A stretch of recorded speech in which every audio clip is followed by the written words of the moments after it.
خواتین و حضرات، اگر آپ نے ابھی تک ہمارا نیا چینل ناولستان سبسکرائب نہیں کیا تو اسے سبسکرائب کر لیں۔ وہاں ملیں گے آپ کو اسلامی اور تاریخی ناولز۔ چینل کا لنک ڈسکرپشن میں موجود ہے۔ دیکھتے رہیے ناولستان اور اردو داستان۔ غیظ بھرے نعروں سے فضا گونج رہی تھی۔ یہ جلوس بہت بڑا تھا۔ دور دور تک سر ہی سر نظر آ رہے تھے۔ لال چوک سے لال منڈی اور پھر آگے یوتھ ہاسٹل تک انسانوں کا سیلاب رواں دواں تھا۔ امر سنگھ کالج کے صدر دروازے پر اعجاز ڈار شہید کی بہت بڑی تصویر آویزہ تھی، جس کے چاروں طرف لوگ جمع تھے۔ قبرستان کی طرف عورتوں کا مارچ ہو رہا تھا، جس کی حفاظت کے لیے مسلح ٹولیاں موجود تھی۔ یہی وجہ تھی کہ پولیس کے دستے ابھی تک اس جلوس کو منتشر کرنے کے لیے آگے بڑھنے کی ہمت نہیں کر رہے تھے۔ ان خواتین کے ہاتھوں میں پھول تھے جو وہ شہید کے مزار پر چڑھانے کے لیے لے جا رہی تھی۔ ان میں ایسی خواتین بھی تھیں جو سر سے پیر تک برقع میں تھیں، زوبی اور شہلہ جیسی لڑکیوں بھی جنہوں نے سیاہ چادریں اوڑھ رکھی تھیں۔ اردو ناول سلگتے چنار، قسط نمبر 25۔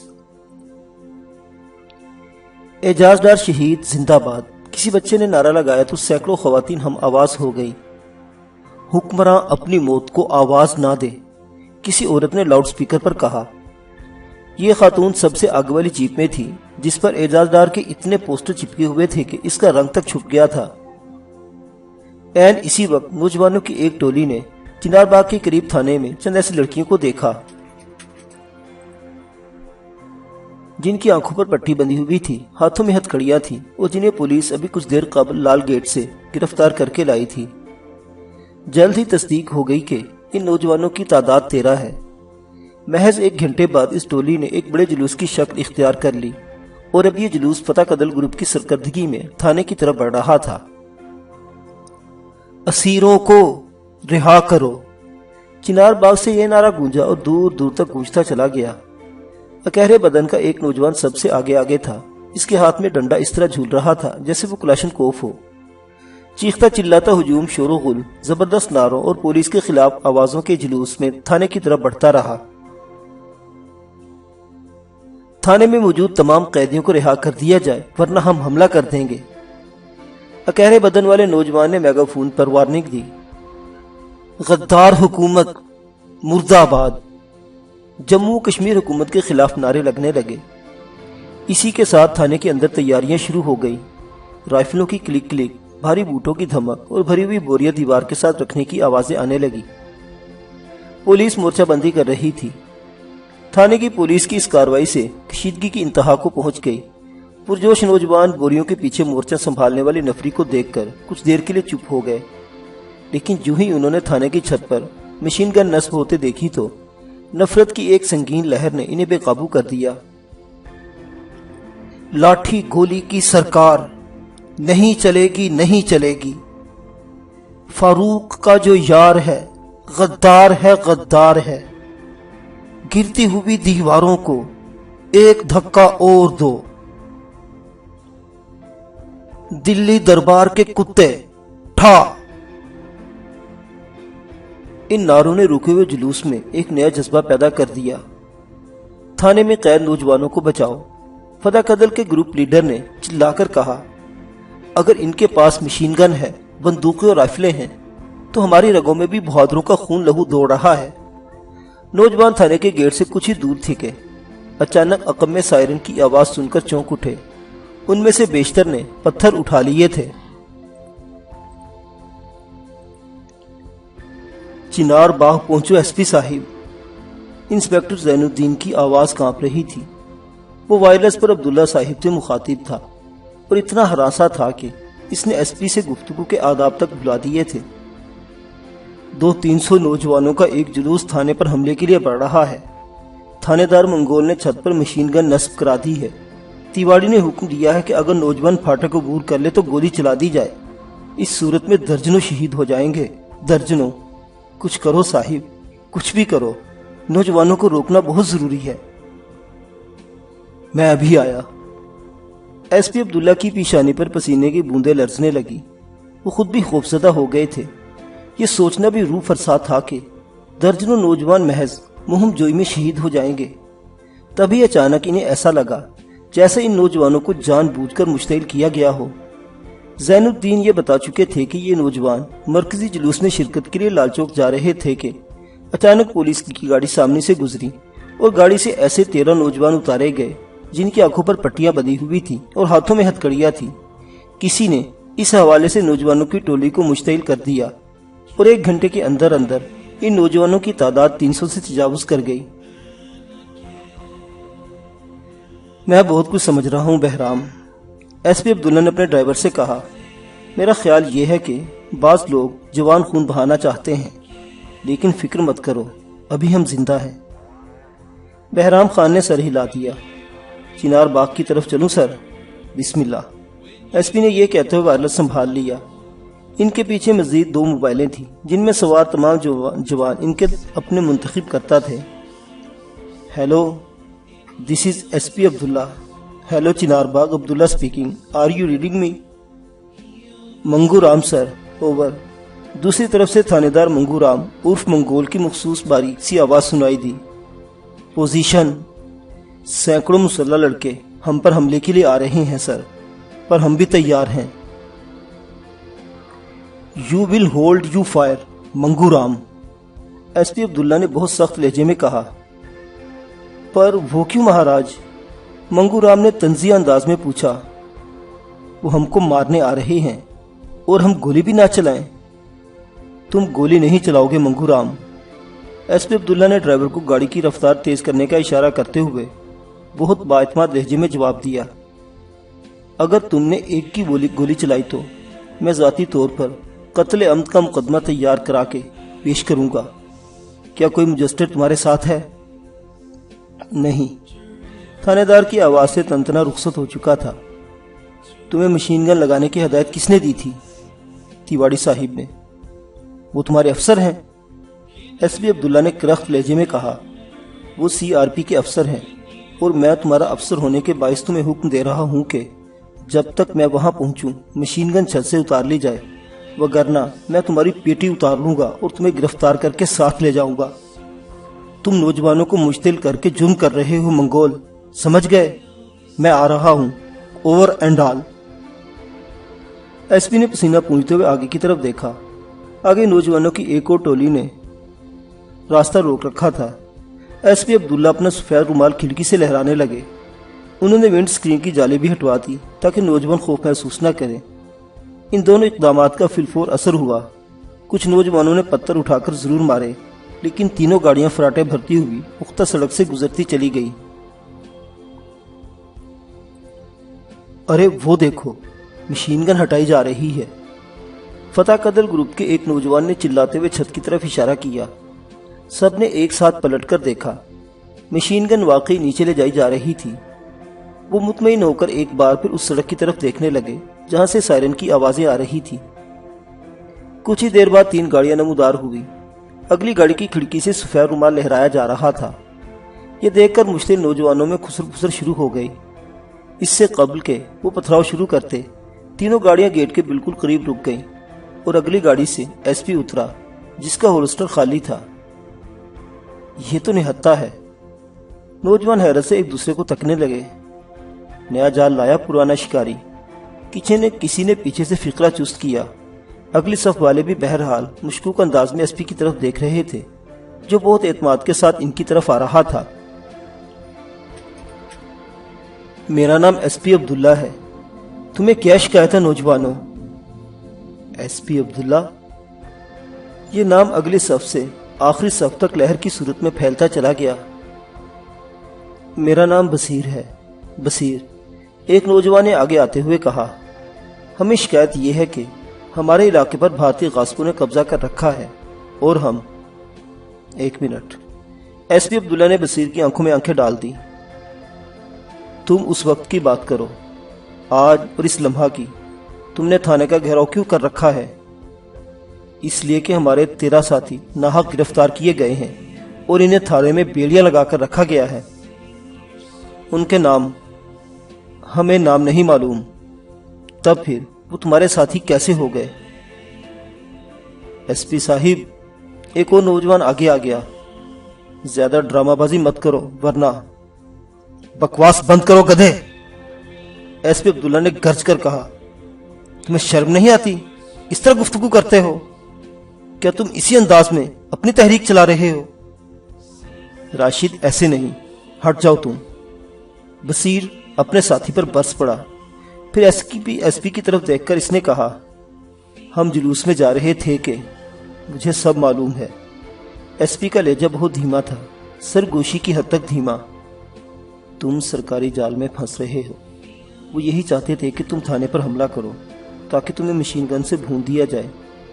عقل سے کام لو نوجوانوں، ابھی تمہیں بہت بڑی اور لمبی جدوجہد کرنی ہے۔ صرف بصیر ہی یہ جملہ سن سکا۔ اس کی آنکھیں مارے حیرت کے پھٹی رہ گئی، تاہم اس نے سنبھالا لیا۔ وہ تھانے کی طرف دیکھنے لگا، جس کے پھاٹک کے پیچھے درجنوں پولیس والے پوزیشن لیے ہوئے تھے۔ سوری سر، مگر ہم اسیروں کی رہائی کے بغیر نہیں جائیں گے۔ بصیر کا جواب دو ٹوک تھا۔ میں یقین دلاتا ہوں کہ اگر ان لڑکوں پر کوئی اخلاقی جرم نہیں تو انہیں رہا کر دیا جائے گا، ایس پی نے کہا۔ اخلاقی جرم والی بات آپ تھانے دار سے ابھی پوچھ لیں۔ ایسے نہیں، ایس پی نے جواب دیا، تم لوگ کم از کم 100 قدم دور ہٹ جاؤ، میں تھانے کے اندر جاؤں گا اور پھر۔ یہ ایسے نہیں مانے گا بصیر۔ راشد پھر آگے آنے کی کوشش کرنے لگا، لیکن اس بار بصیر کے اشارے پر اسے کئی نوجوانوں نے دھکا دے کر اور زیادہ پیچھے کر دیا۔ عبداللہ صاحب گاڑی میں بیٹھ کر گیٹ تک پہنچے۔ گیٹ کھلا، گاڑی اندر داخل ہوئی تو کھٹاکھٹ سلوٹ مارے جانے لگے، اور اندر اپنے کمرے میں منگو رام ڈی آئی جی پانڈے سے گفتگو کر کے ریسیور رکھ رہا تھا۔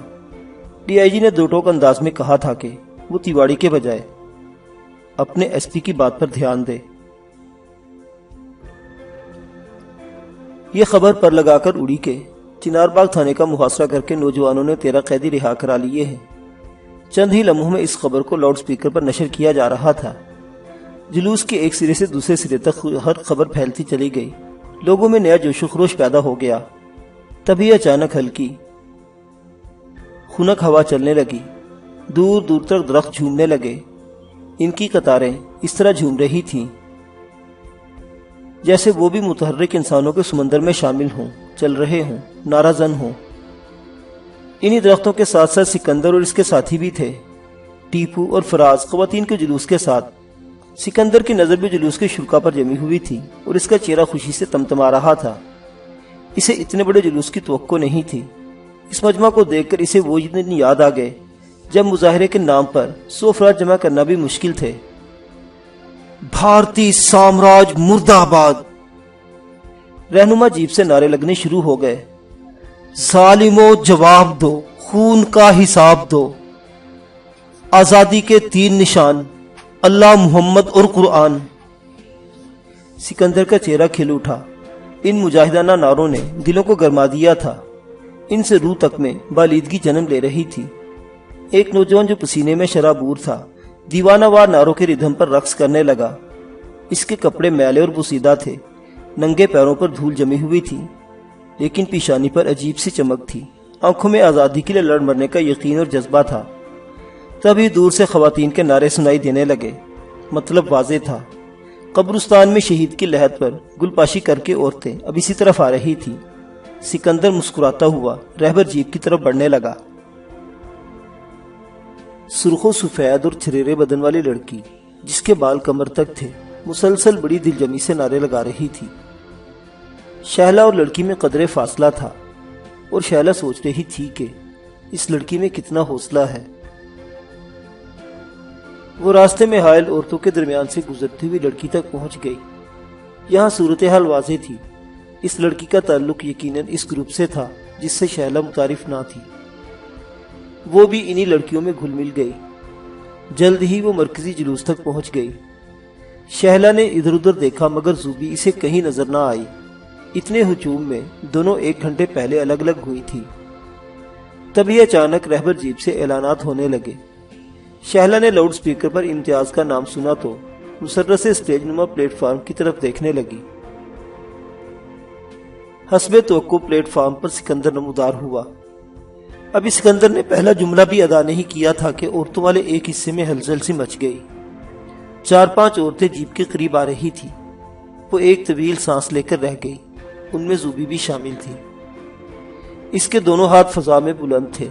وہ سیاہ پیرہن، سیاہ سرپوش اور سیاہ دوپٹے میں نشان فتح بناتی ہوئی یونانی دیوی لگ رہی تھی۔ ساتھیو، دوستو، بھارتی سامراج کا سنگھاسن ڈاواں ڈول ہے۔ آزادی انقلاب اور حریت فکر کی بلند موجیں اٹھنے لگی ہیں۔ آج اعزازدار کی برسی ہے، اس کا یوم شہادت ہے۔ آؤ اتنے زور سے نعرے لگائیں کہ دلی دربار تک لرز اٹھے۔ سکندر کی اس دعوت پر ہزاروں افراد نعرے لگانے لگے۔ ہر طرف بھونچال سا آ گیا۔ شہلا کو آج پھر اندازہ ہوا تھا عوام کی آواز کتنی بلند اور کتنی گرجدار اور کتنی طاقتور ہوتی ہے۔ اس نے ادھر ادھر دیکھا۔ عاصم کو اس نے اس کے مخصوص انداز کی وجہ سے پہچان لیا۔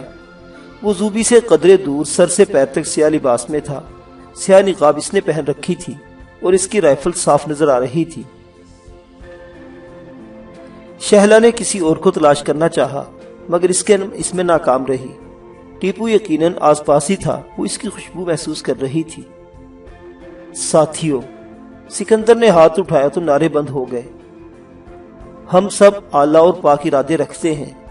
ہم جموں و کشمیر کی آزادی چاہتے ہیں۔ بھارتی تسلط سے آزادی، غلامی سے آزادی، زور و جبر سے آزادی، بھوک سے آزادی، غربت سے آزادی اور پاکستان سے الحاق کرنے کی آزادی۔ اس بار جو نعرے بلند ہوئے وہ بہت پرجوش تھے۔ لوگوں کے چہرے خوشی سے کھل اٹھے۔ کتنی سچی بات کہہ رہا ہے یہ شخص، ایک عورت نے آنکھوں سے آنسو پوچھتے ہوئے کہا۔ سچ ہی تو کہہ رہا ہے، تم نے سنا لڑکی؟ وہ شہلا کو ٹھوکا مار کر بولی۔ جی میں نے سنا۔ شہلا مسکرانے لگی۔ اور اس آزادی کی خواہش نے ہمارے اعجازدار کو بے چین و بے قل کر رکھا تھا۔ اس نے عروج سے آزادی کی مانگ میں افشا بھرنے کے لیے اپنا لہو پیش کر دیا۔ سکندر کی تقریر جاری تھی۔ اعجازدار نے شہادت پائی۔ ابھی شاکر آباد میں عباد اللہ بھی شہید ہوا۔ کس لیے؟ اس لیے کہ کشمیری اپنے مقدر کا فیصلہ آپ کر سکیں۔ ہم شہیدوں کی خواہشات کا احترام کرتے ہیں، ان کی تکمیل کریں گے، ان کا خون رائگاں نہیں جانے دیں گے۔ نعرے ایک بار پھر لگنے لگے۔ اور اب میں ان سے مخاطب ہوں جو کشمیر سے غداری کر رہے ہیں۔ سکندر کا چہرہ سرخ ہو چکا تھا۔ وہ غلاموں کی طرح بھارتی حکمرانوں کے آگے پیچھے جا رہے ہیں، ذاتی مفاد حاصل کرنے کے لیے کشمیریوں کا سودا کر رہے ہیں۔ مگر میں انہیں خبردار کرتا ہوں کہ بس بہت ہو گیا۔ قتل عام کی سازش نہ کریں، کشمیر کے نوجوانوں کو زندہ خانوں میں ہلاک نہ کریں۔ ہاتھ روک لو اپنا غدارو، ورنہ ہم یہ ہاتھ کاٹ پھینکیں گے۔ سکندر یہ کہتے ہی اتر گیا۔ تبھی زوبی کے قریب ایک اور سیاپوش نظر آیا۔ شہلا کے رخساروں پر رنگ دہکنے لگا۔ وہی ٹیپو تھا۔ اور ٹیپو سکندر سے شاید یہی کہہ رہا تھا کہ وہ جلد از جلد یہاں سے نکل جائے۔ وہ اپنے سیاسی قائد کے بارے میں پریشان تھا، جس کی گرفتاری کے لیے سری نگر میں سرگرمیاں شروع ہو چکی تھیں۔ شہلا کے دیکھتے ہی دیکھتے سکندر سیاپوشوں کے درمیان میں گم ہو گیا۔ جلوس اب پھر سے آگے بڑھ رہا تھا۔ اس کی منزل امر سنگھ کالج کا عقمی میدان تھا، جہاں اعزازدار شہید کی روح کو ایصال ثواب کے لیے انتظام کیا گیا تھا۔ جیب سے اب کسی ریکارڈ شدہ تقریر ہو رہی تھی۔ اس کا ایک ایک لفظ دل میں اتر رہا تھا۔ تقریر اگرچہ پرجوش تھی مگر طویل ہونے کے سبب جلد ہی اس کی جگہ نعروں نے لے لی۔ زوبی اچانک ہی شہلا سے آ ٹکرائی۔ دونوں نے ہاتھ تھام لیے۔ دونوں فاتحانہ انداز میں نعرے لگاتی ہوئی آگے بڑھنے لگی۔ ان کا ہر قدم انہیں منزل کی طرف لے جا رہا تھا۔ معزز سامعین، تحریک آزادی کشمیر کی یہ داستان ابھی جاری ہے۔ بقیہ واقعات اگلی قسط میں۔ دیکھتے رہیے اردو داستان۔ اللہ حافظ۔